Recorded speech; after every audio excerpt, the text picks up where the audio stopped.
Hello children. Today's topic which we will be covering is active transport. I hope yesterday's video was very clear with you about osmosis. Okay, we discussed about osmosis. We said that it's the movement of the water molecules from the region of high concentration to the region of low concentration in presence of semi-permeable membrane. Along with that, we did what is isotonic solution, what is hypotonic solution, and what is hypertonic solution. Okay, isotonic solution, we discussed that in this the cell's shape and size does not change.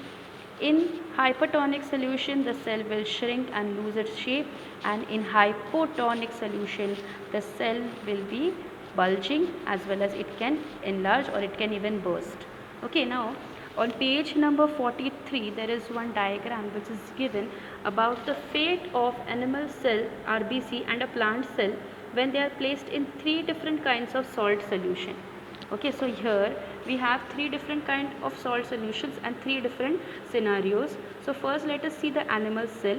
Okay, here there is RBC, okay, the red blood cell which is given. Okay, it's a biconcave, as well as you can say that it's a disc shaped cell, right?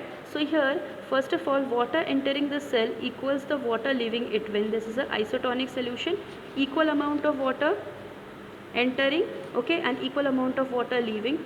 Okay, so you can see the cell shape is it's a biconcave type of a shape. Then here if you see, water entering the cell is less than the water leaving it, so exoosmosis occurs, right? We discussed endoosmosis, exoosmosis. Exoosmosis means when the water present inside the cell is more, okay, it's coming out more than that which is getting absorbed. Okay, water entering the cell is less while the water leaving it than the water leaving it. Okay, so exoosmosis. Okay, then third scenario, here what has happened, water entering the cell is more, exceeds the water leaving it. Water entering the cell is more rather than that water leaving it. So you can see that there is a cell has become very large, it has bulged and it is bursted.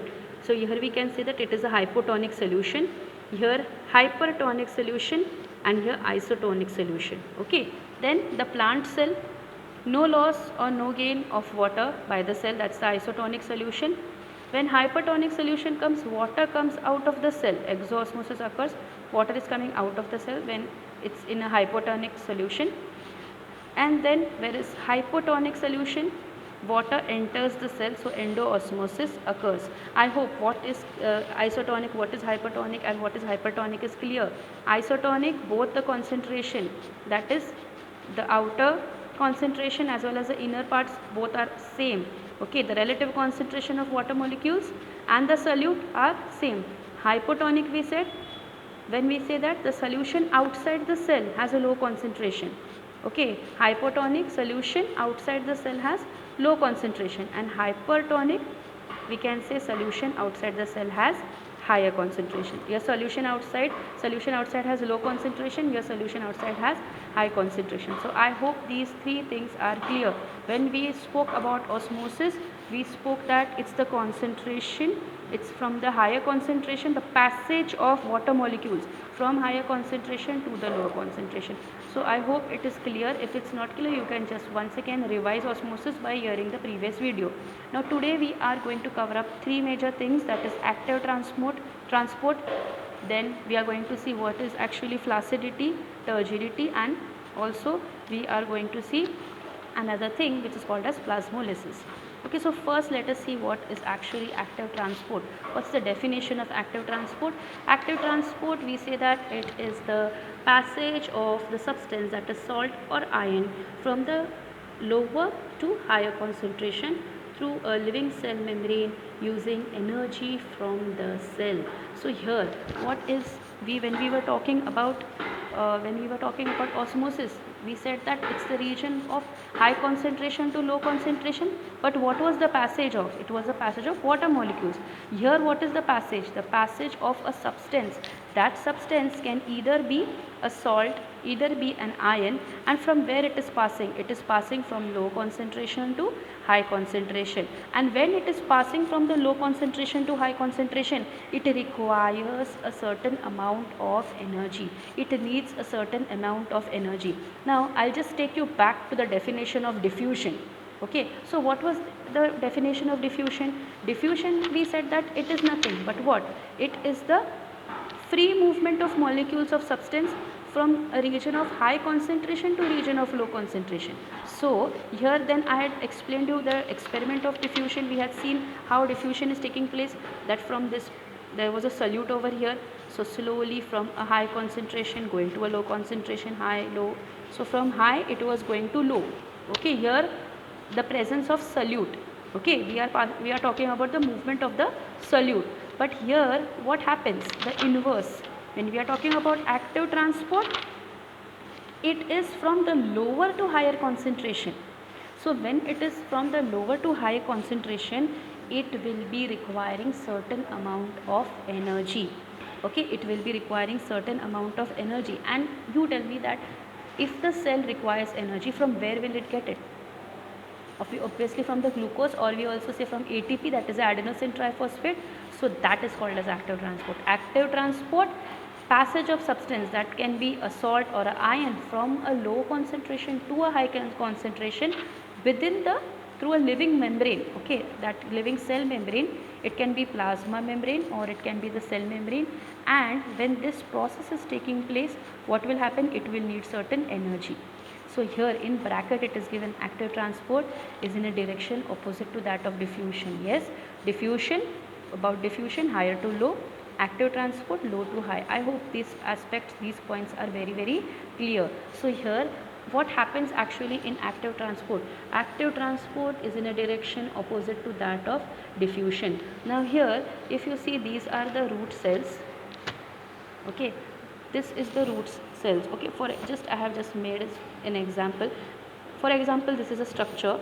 Okay, there are we need certain nutrients like ions. Okay, then certain nutrients such as ions of what? Of nitrates. Okay, sulfates, then potassium, zinc.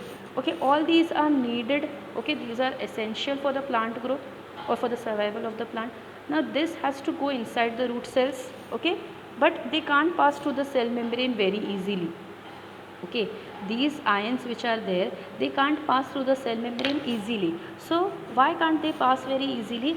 The reason is that their concentration is higher inside the root cells and is so maintained in order to develop the osmotic pressure for absorbing water. Okay, why their concentration is higher inside the root cells? What is the reason behind this? Is their concentration which is there, it is higher. Okay, we can say that the concentration is higher inside the root cells. Is now these all ions which are there, that's the sulfates, the potassium and all, this is more in the root cells. Okay, and it has to enter the cell membrane, right? So because of this reason, there is an osmotic pressure which is developed. Now osmotic pressure we already discussed, right? The passage of water molecules. Okay, how is this passage of water molecules? This passage of water molecules will be from the region of higher, okay, higher concentration, that means with low solute concentration, to the region of lower concentration with higher solute. Okay, so because of this it cannot easily get into it, and in this way we can say that the concentration gradient of these two ions is opposite. Now what is the concentration gradient? Concentration gradient is nothing but the difference in concentration of two areas. Okay, difference in concentration of two areas. So in the concentration gradient of this ion is opposite to that of diffusion. Okay, what do we say about diffusion? We said that diffusion, the process of diffusion is nothing but, we said diffusion is nothing but, we said that the concentration, that is a passage of substance from higher to lower. But here the concentration gradient will be opposite, totally opposite. Why opposite? Because it has to enter from a lower region to a high concentration. These ions which are there, that is nitrates, sulfates, potassium, zinc, they have to enter. Where do they have to enter? They have to enter inside the root cells. So why? Okay, and already inside the root cells the concentration is very high, so they have to enter into it. So when they have to enter into it, okay, there will be a lot of force. Okay, they will be forcibly sent inside. Okay, we can say that the concentration gradient of these ions is opposite, and in other words these ions will have to be forcibly carried inward from the region of the low concentration. So they have to be forcibly sent inside. Okay, How? They have to be carried inward from the region of their low concentration outside to the region of high concentration. So we can say that inside it's a high concentration, outside it's the low concentration. So from this low concentration, what low concentration? These ions, the nitrates, the sulfates, all this, they have to forcibly be sent into the root cells. Okay, where and inside the root cell the concentration is high, outside the root cell the concentration is low. So these nitrates, sulfates and all, when they are forcibly sent inside, okay, it requires certain energy. And from where are they getting this energy? They are getting this energy in the form of ATP, which is called as adenosine triphosphate. Okay, I hope this is clear. Once again I will explain you in short. Okay, we say that the nutrients, all these are needed, that's the sulfates, potassium, all these are needed. Okay, and they cannot pass easily through the cell membrane. Why they cannot pass easily is because the present, that is the root cells which are inside, okay, the inside part of the roots, okay, that is at a high concentration, whereas the surrounding water which is there, it is at a low concentration. So when this low concentration, this has all the things like sulfate, zinc and also, when it has to get inside this particular roots, it has to be forcibly sent into it. Okay, it has to be forcibly sent into it. So when it is forcibly sent to it, it will require a certain amount of energy, and this energy is nothing but the ATP or adenosine triphosphate. Okay, then passive transport. What is passive transport? Passive transport is nothing but the diffusion. Okay, it's nothing but diffusion, that is free movement of molecules from high concentration to low concentration. So here there is a progress check, you can do that. Okay, as well as on page number 44 also, how is active transport opposite to that of diffusion, you can explain that. Okay, then now next is turgidity and flaccidity, very important aspect of this. Now what is actually turgidity? Okay, turgidity in short you can say that it is swelling, and flaccidity you can say it's the shrinkage. Turgidity you can say swelling, flaccidity you can say it's the shrinkage. Now let us understand it in detail. So first point, all the plant cells which are there, whether they are living or non-living, they are in contact with the fluids. Okay, and all the root hairs, everything is surrounded with soil water. Okay, when we were discussing about active transport also, everything is surrounded with water. Fine. So when everything is surrounded with water, we have process of osmosis going on, then we have process of diffusion which is going on, right? So all these cells are surrounded with the fluid, so cells are subjected to osmosis and water continues to enter to the cell. So when we were discussing about osmosis, okay, the cells which are there, they are exposed to water, okay, and their surrounding fluids are either more concentrated. Okay, so here all such cells are subjected to osmosis and water continues to enter as long as the cell sap is more concentrated than the surrounding fluids. Now what is the cell sap? The space which is inside the vacuole, right? So water will be getting into it. Okay, continuously water will be getting inside till the cell sap becomes concentrated. So first thing, when a cell reaches a state where it cannot accommodate any more water, already it is filled, fully distended, it's called as a turgid, and this condition is called as turgidity. Yesterday the raisins which were there, they were swollen, right? No more water could enter into it, it was in a swollen state, so that is called as turgid, and the condition is called as turgidity. Then afterwards, when a cell is turgid, okay, when the cell becomes turgid, so here we can say that it can't accommodate any water, turgidity, or we say that it is swollen. Okay, then we have something called as turgor pressure and wall pressure. Turgor pressure is the pressure of the cell contents on the cell wall. Okay, and wall pressure, pressure exerted by the cell wall on the cell contents. Means what? Turgidity, I hope it's clear. Turgidity means no more water can be accommodated inside the cell now. The cell is completely distended. Distended means swollen, completely it has a shape.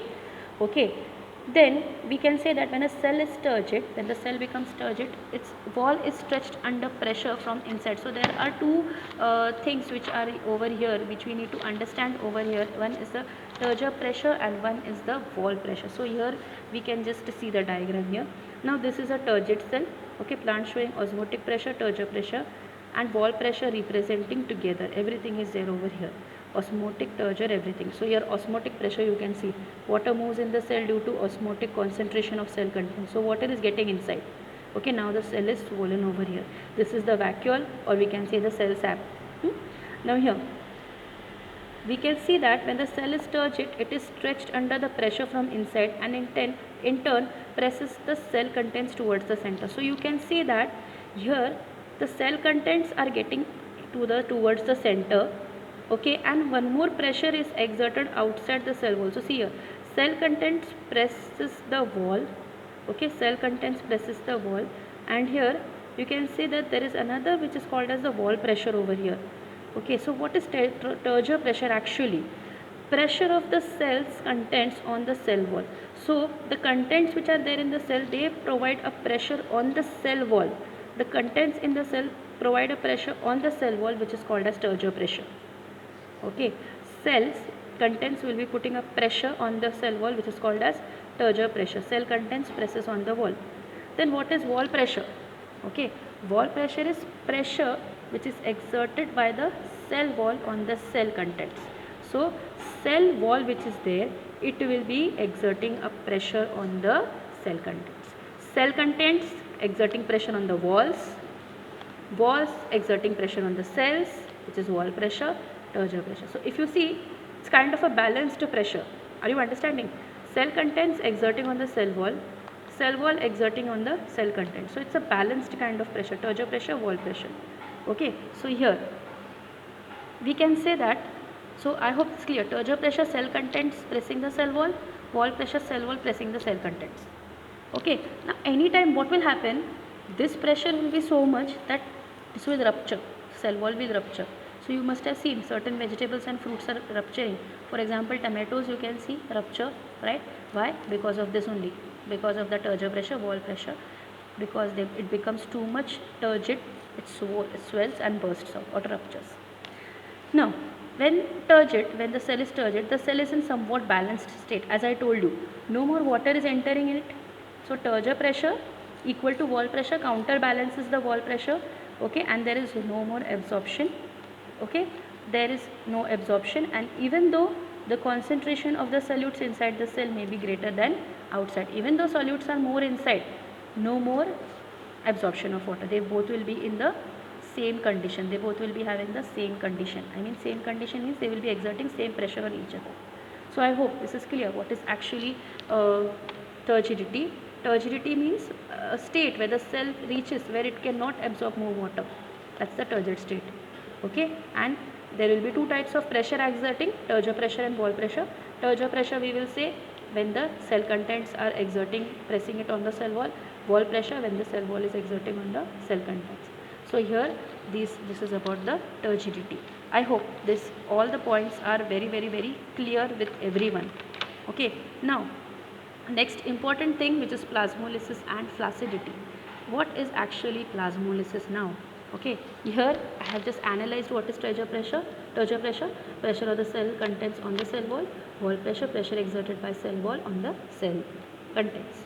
Now plasmolysis means what? First what we have to take is, we have to take a living cell, it can be a leaf or an aquatic plant, and you have to place it in water. So here there are few small diagrams which are given over here. First you take a leaf, okay, you put it into the water. After sometimes you will see that it becomes in distended condition. Distended condition means it swells. Okay, when it swells, what happens? So here, when a living cell such as a leaf or this is taken at distended, plasma membrane remains in close contact with the cell. So here, what happens actually? Plasma membrane remains in close contact with the cell wall and presses against it. Okay, what is plasma membrane? The living substance which is present inside the cell, right? That's the plasma membrane. So this plasma membrane which is there, it will be in very close contact with the cell wall and it will press against it. Okay, so this you can demonstrate in figure 4.9a and c.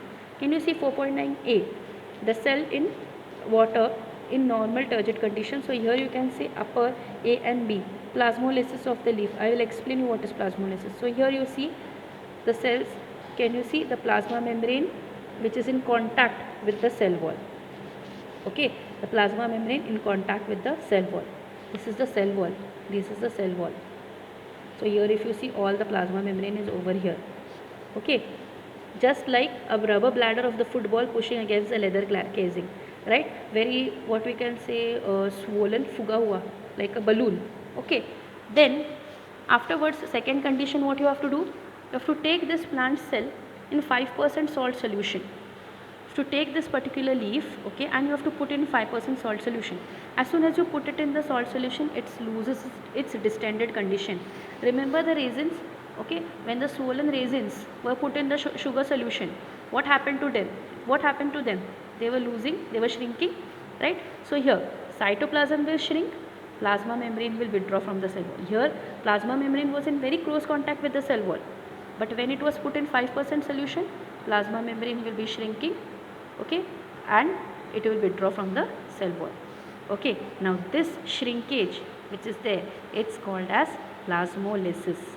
Okay, and the cells in this state are called flaccid, and the condition is called as flaccidity. That means shrinkage. Shrinkage is termed as flaccidity.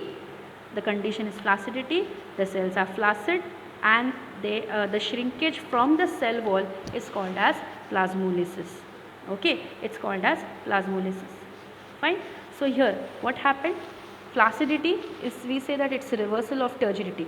Flaccidity, shrinkage, turgidity, swollen. Okay, it's the reversal. What happened when this plant cell was put in 5% salt solution? Now remove that leaf from the 5% solution and put it in water again. Now if the plasmolyzed cell, that is a flaccid cell, is put in water again it will swell. Okay, again it starts swelling. Okay, when it swells, what happens? Protoplasm swells up.